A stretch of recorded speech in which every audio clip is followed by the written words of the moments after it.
some kind of source that you could go to understand, at least as far back as maybe I would say Rome, at least. Yeah.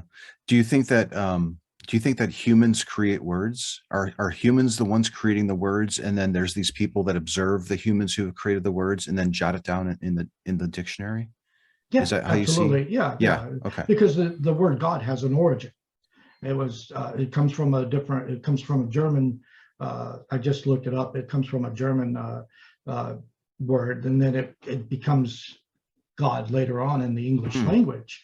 So they see how they use different, because we know that I can't speak Hebrew, and I couldn't tell you what their phrase or their word was in Hebrew, but every language has some kind of deity formed into their language. And so then it just becomes another form of the same idea. Yeah.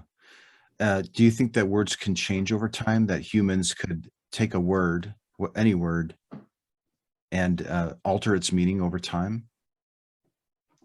Yeah, I absolutely. I see that the word cool can be used in several adjectives. Sure. Or bad, like bad. Or bad, yeah, exactly. Can even mean good, like that's bad. Yeah, so but I think most of the time the dictionary council or whoever's, because there's several differences, Merriam, there's Oxford, and all these other ones that have their own dictionaries online. So they don't, in our modern, I don't think in the last 200 years you've had that much change in a dictionary. In the last 1,000 years, I would say yes. Huh. Okay. And I think there's some truth to that, at least. If that, I know that during Joseph Smith's time, the word translation is, when we think of translation, we think of it as taking record from one language and translating it into another language. And when Joseph Smith is talked about with the Book of Abraham, it says he translated the Book of Abraham. Well, the translation that he was doing was in a revelatory way. It wasn't word for word. It was, I'm receiving revelation, and this is what I'm writing down. At least that's, so the word translation could be kind of, so I think all words are progressive in a lot of ways. If that works, if that has any merit. Like an evolutionary, right. Yeah, it's a development. They develop over time. Words develop over time. Yeah. And some of them have a strict law built into them where you can't really move it. But most of the time that you can, like I said, the word cool, bad, and other words that we use commonly in vernaculars, I believe the word is, or in just clown oratory conversation. I just call it, colorful words. Then, then it becomes, so it moves and progresses because of that, because of just the different dialogues and what we are common to, and just the new hip thing. Yeah. Yeah. Whatever's hip at that day, Exactly. Yeah. Maybe the younger people are adding more words to the culture than older people. Well, did you have any specific questions for me, or was there a line of questioning that you were hoping that I would use with you, or? Oh, I was going to ask you some questions. So let's, I've been talking so much, I can't. It's easier for me to start the questions than the answer. Do you have like a pattern or like a, I don't know, well, a tree? Well, again, I'm stumbling just to get myself going, I guess you would say. So, yeah, don't let me throw you off or anything. Yeah. So the question I have for you is in our conversation about the word God and how we can use the word God, is there any merit to what I have to say on that point, as far as being more than just the supreme being who created the universe, but can you see it being relevant to the idea of where a judge could be called a God because of what is explained in a dictionary. Like a human judge? Yeah, So if there's a human being that has unusual power over another human being for right, whatever reason, right, we could view them as a god? right. Or they become godlike in that attribute because they Okay. affect man. If there's a human that affects man in some way, we can call them a god. Yeah, that's what I'm asking.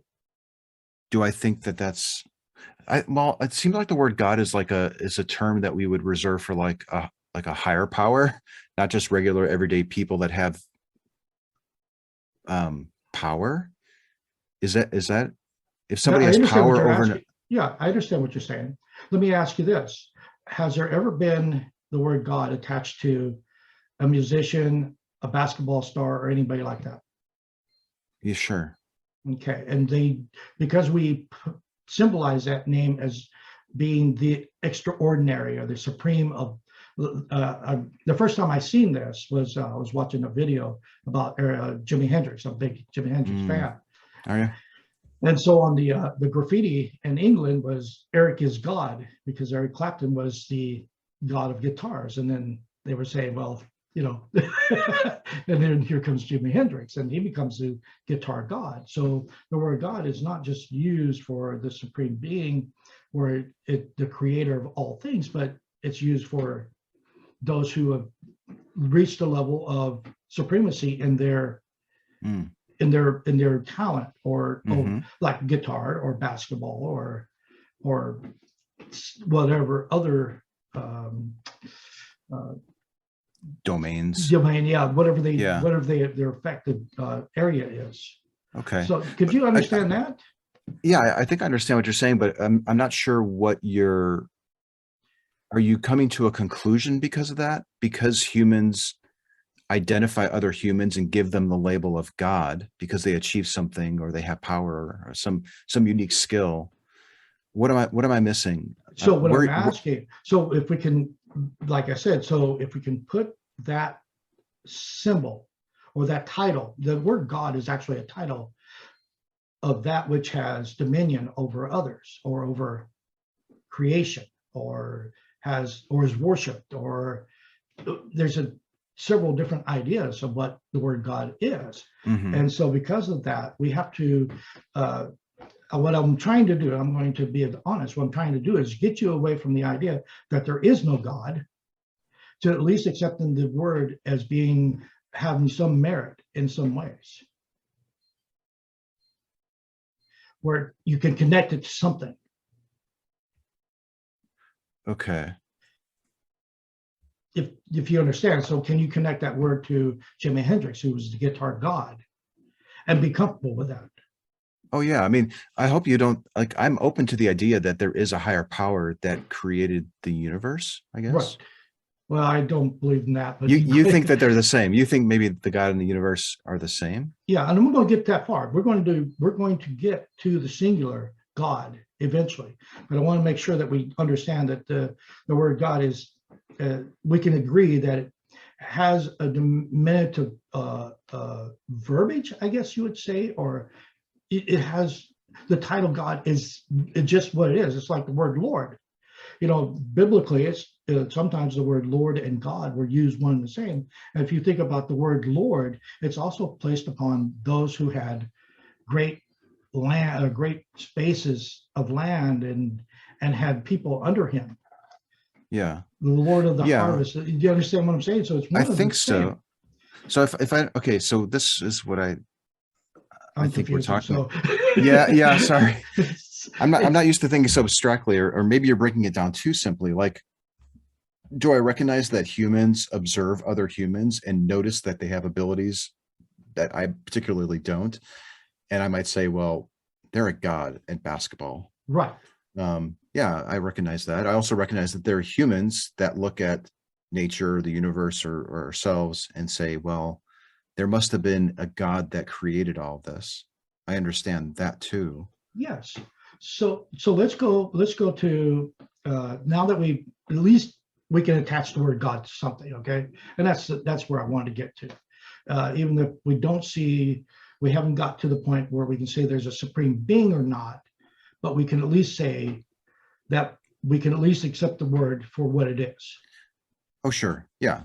Okay, Yeah, so that's I understand. good. That's good. I understand that there are people who have ideas of what a God is. I have an idea of what a God could be because I talked to so many people who insist that this God is real.